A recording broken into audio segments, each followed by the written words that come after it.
नारदपुर नाम का एक गांव है। उसमें पटेल नाम का एक व्यक्ति हुआ करता था। उसे नरेंद्र नाम का एक बेटा था। वो होशियार तो था लेकिन कोई काम नहीं करता था और अपने दोस्तों के साथ घूमता फिरता रहता था। और तो और लोगों से उधारी लेकर वापस नहीं करता था और उन्हें बहुत तकलीफ पहुंचाते रहता था।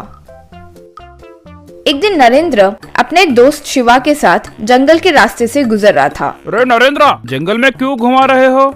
बात दरअसल ये है कि जिन जिन लोगों से मैंने उधारी लिया हुआ है वे एक जगह बात कर रहे थे कि नरेंद्र के सारे दोस्तों को पकड़कर उनके पैर तोड़ देंगे, वरना तब तक उसे अकल नहीं आएगी। यूँ बात कर रहे थे, इसीलिए तुम्हें यहाँ लाया हूँ। वो बातें सुनकर शिवा, ये क्या भाई, तुमने उधारी लिया, मेरे पैर तोड़ेंगे? हाय रे मेरे कर्म। वो सब मुझे नहीं पता रे, जो कहना चाहिए था वो कहा, आगे तुम्हारी मर्जी। जितना मुझे समझ आ रहा है अभी गांव जाना तो मुश्किल है जब तक कोई देवता आकर हमें वर ना दे दे। इतने में उन्हें एक खाली प्रदेश में एक लड़की दिखाई दी। उस लड़की को देखकर नरेंद्र, ओए लड़की, कौन हो तुम? तब से तो हम यही हैं, अचानक से तुम कहाँ से आए? फिर नरेंद्र शिवा से, रे कहीं हमारी जीप को कोई पावर्स मिल गए हैं क्या? अभी बस कहा कि देवता आकर वर ना दे दे और ये लड़की यहाँ प्रकट हो गई। सच है, मैं आसमान से ही आई हूँ, मैं देव कन्या ही हूँ। चुपचाप यहाँ से चले जाओ वरना बहुत खतरे में पड़ जाओगे। ओ, अगर तुम सच में देव कन्या हो तो एक भोरी भरकर सोना देना। वो बातें सुनकर लड़की, कहीं पर भी लड़के लड़कियों को सोना देते हैं, लेकिन तुम बेशर्म हो कि लड़की से पूछ रहे हो। हाँ, चाहो तो ये जंगल में कोई सोना वोना तो छोड़कर नहीं गया, ये ढूंढते बैठो, जाओ, कहकर चली गई। तब नरेंद्र शिवा से, ये कोई माया लगती है, ये लड़की अचानक क्यों प्रकट हुई, लेकिन जाते वक्त चलते हुए जा रही है, मतलब कुछ तो चल रहा है। चलो ढूंढते हैं। रे तुम कभी चुप नहीं बैठोगे क्या? सब में मुझे फंसाते रहते हो। अब नरेंद्र शिवा की बातों की परवाह करे बगैर जमीन पर ढूंढने लगा। तब नरेंद्र को एक जगह पर एक दरवाजा दिखाई दिया। उसे देखकर नरेंद्र, रे शिवा यहाँ आओ, कहकर उसे बुलाया। शिवा वहाँ आया। देखा, ये कोई मैजिकल सीक्रेट डोर की तरह है, वो लड़की जरूर इसी में से आई होगी, कहकर उस दरवाजे को खींचा पर वो खुला नहीं। तब नरेंद्र को कुछ अचानक से याद आया। रे जब वो लड़की आई थी तो कोई कुकु कुकु करके आवाज आई, हम भी यूँ कुछ कहकर देखते हैं, शायद तब दरवाजा खुल जाए, कहकर नरेंद्र कुकु कुकु यूँ आवाज किया। तब वो दरवाजा खुला। दोनों आश्चर्य से उस दरवाजे के नीचे उतर गए। तब उनके उतरते ही वो दरवाजा बंद हो गया। वो डोर के बंद होने की आवाज से शिवा, रे तुमने तो मेरी जान सच में ले ली है, डोर लॉक हो गया है, अब ये कभी नहीं खुलेगा, अब हमारा क्या होगा? रे वहाँ देखो। आगे उन्हें ढेर सारा सोना नजर आया। दोनों वहाँ आश्चर्य से देख रहे थे। तब शिवा कुछ सोने को देखकर, रे ये हमारे वेणुगोपाल मंदिर से चुराया हुआ सोना है ना? हाँ रे, ये कोई मंदिर में चुराए धन को छिपाने का स्थान लग रहा है, तुरंत पुलिस को बताना चाहिए। अब उन्हें वो दिखाई दी हुई लड़की और उसके साथ दो आदमी दिखाई दिए। उन्हें देखकर नरेंद्र, हाय राम, मैं तो सोच बैठा था कि तुम कोई देव कन्या ही हो, किसी तरह पटा लूंगा तो सारी उधार चुक जाएगी। तुमने तो बहुत डिसअपॉइंट कर दिया, अब और किस बात की इंतजार कर रही हो? अपने चमचों को भेजो, उन्हें हम देख लेंगे। और क्या देख रहे हो, जाकर उन्हें खूब पीटो। चोर अब नरेंद्र और शिवा को मारने के लिए आए। उन्हें शिवा और नरेंद्र उल्टा खूब पीटे। फिर सोने को, चोर और उस लड़की को नरेंद्र और शिवा मिलकर पुलिस के हवाले कर दिए।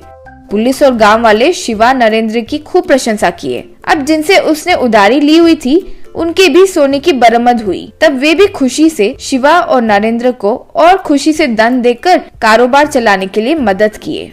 गांव के एक गुफा में एक चोरों का सरदार ऐसे बोल रहा था, 40 साल 40 इयर्स के लंबे सफर के बाद हमारा सोमू आज रिटायर हो रहा है। कई चोरों को देखा है लेकिन हमारा सोमू बेबदल है। सोमू साहब, we will miss you. Retire होकर आप क्या करना चाहते हो? चोरी के अलावा मैंने ना कुछ किया है ना मुझे कुछ पता है। रिटायर होने के बाद मैं क्या करूँगा मुझे पता नहीं। सरदार तब सोचकर, सोमू साहब आप क्यों ना एक रेस्टोरेंट खोल दें? रेस्टोरेंट? मैं कहाँ बनाऊं रेस्टोरेंट? मेरे पास जगह कहाँ है रेस्टोरेंट बनाने के लिए? जमीन के ऊपर जगह की जरूरत पड़ेगी, लेकिन जमीन के नीचे थोड़ी ना पड़ेगी। भूगर्भ में रेस्टोरेंट? हाँ, हमारे चोरों को सिक्योरिटी नहीं है, हर जगह हम खाना नहीं खा सकते, इसीलिए चोरों के लिए चोरों का रेस्टोरेंट। हमारे चोरी का माल इसी रेस्टोरेंट में छुपाएंगे, क्या कहते हो? मुझे कोई दिक्कत नहीं है, जब तक आप जैसे चोरू चक्के इस दुनिया में हैं, मुझे कोई कमी नहीं होगी। रिटायरमेंट में भी मुझे इतनी बड़ी जिम्मेदारी देने के लिए धन्यवाद। वैसे सोमू सरदार के कहने पर भूगर्भ में एक रेस्टोरेंट खोलता है। सभी चोर रात को चोरी करके उस जगह पर पहुंचकर भूगर्भ में उस रेस्टोरेंट के अंदर पहुंचते हैं। रात को दारू पीकर खाना खाकर उस रेस्टोरेंट में सो जाते हैं। अगले दिन सुबह एक चोर, भाई आपका आइडिया बढ़िया है भाई, हम चोरों को सिक्योरिटी दिया है भाई तुमने। ऐसे आराम से सोकर कितने दिन हो गए भाई? ये सिर्फ मेरा किया धरा नहीं है, हमारे सोमू नहीं होते तो हम इतने आराम से नहीं सो पाते। इतने में जमीन के ऊपर पुलिस सायरन सुनाई देती है। इन पुलिस वालों को पता नहीं है कि हम कहाँ हैं। वो ऐसे ही यहाँ वहाँ घूमते रहेंगे, हम तो आराम से यहीं पे रहेंगे। आज यहीं पे रहेंगे और कल सुबह उनके निकलने के बाद बाहर निकलेंगे। जमीन के ऊपर police SI, forest officer, government के प्लान के मुताबिक इस मार्ग पर रोड डालने का प्रपोजल आया है। आज शाम ही इस रोड को डालेंगे। श्योर सर, रोड अच्छे क्वालिटी का बनाइएगा। बिल्कुल बिल्कुल, इसीलिए मुझे विशेष रूप से जांच करने के लिए बोला गया है। उस शाम को रोड रोलर के सहारे वहाँ रोड बनना शुरू होता है। थोड़ी देर बाद एसआई रोड रोलर के ड्राइवर के पास आकर, रोड रोलर को रोक दो, किसी एनजीओ ने कोर्ट से स्टे हासिल किया है ये कहकर कि हमने इस प्रोजेक्ट के लिए बहुत सारे पेड़ों को तोड़ा है। तब तक इस रोड रोलर को कहीं आसपास पार्क कर दो। रोड रोलर का ड्राइवर उस गुफा के द्वार के पास पार्क कर देता है। शहर में चोरियां ज्यादा हो रही हैं और जितनी भी कोशिश करूं उन चोरों को पकड़ना मुश्किल हो रहा है। अब तक वही परेशानी है सोचा था, अब ये एनजीओ ग्रुप भी आ पड़ा। ठीक है चलो कहकर वहाँ से निकल जाता है। अगले दिन सुबह चोरों का सरदार, ओए चलो चलो, पुलिस वाले निकल गए कहकर दरवाजे को खोलने की कोशिश करता है, लेकिन वो दरवाजा नहीं खुलता।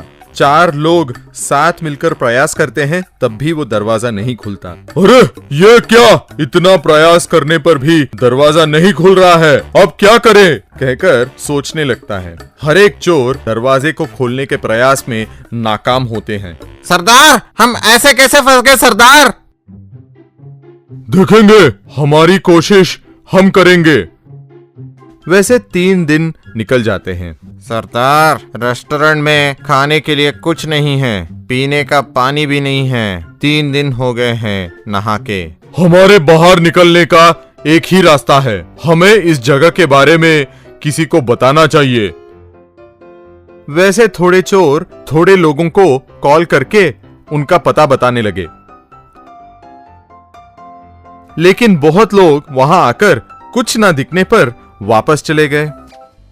आखिर में एक युवक वहां आकर, भाई भाई आपके लोकेशन पे आ गया हूँ, लेकिन आपके गुफा के दरवाजे पर रोड रोलर पार्क किया हुआ है, मैं इसे कैसे हटा सकता हूँ? ऊपर से इस पे ताला लगा हुआ है भाई कहकर वहां से निकल जाता है। ये बातें सुन के सरदार, ओहो, बहुत बड़ी समस्या है, उस रोड रोलर को कोई हटा नहीं सकता, उसकी चाबी तो पुलिस के पास है, पुलिस वाले कब आएंगे हमें पता नहीं है, अब कैसे कहकर सोचने लगता है। सरदार लाचार होकर पुलिस को कॉल करके, एसआई साहब, हम सरेंडर हो रहे हैं। बहुत अच्छे बहुत अच्छे, तुम लोग कहाँ हो बताओ? आपने रोड डालते वक्त अपने रोड रोलर को जहां पार्क किया उसके बिल्कुल नीचे हैं। एसआई और उसके साथी जल्दी जल्दी वहां पहुंचते हैं और रोड रोलर को हटाकर गुफा के अंदर जाकर सभी को अरेस्ट करते हैं।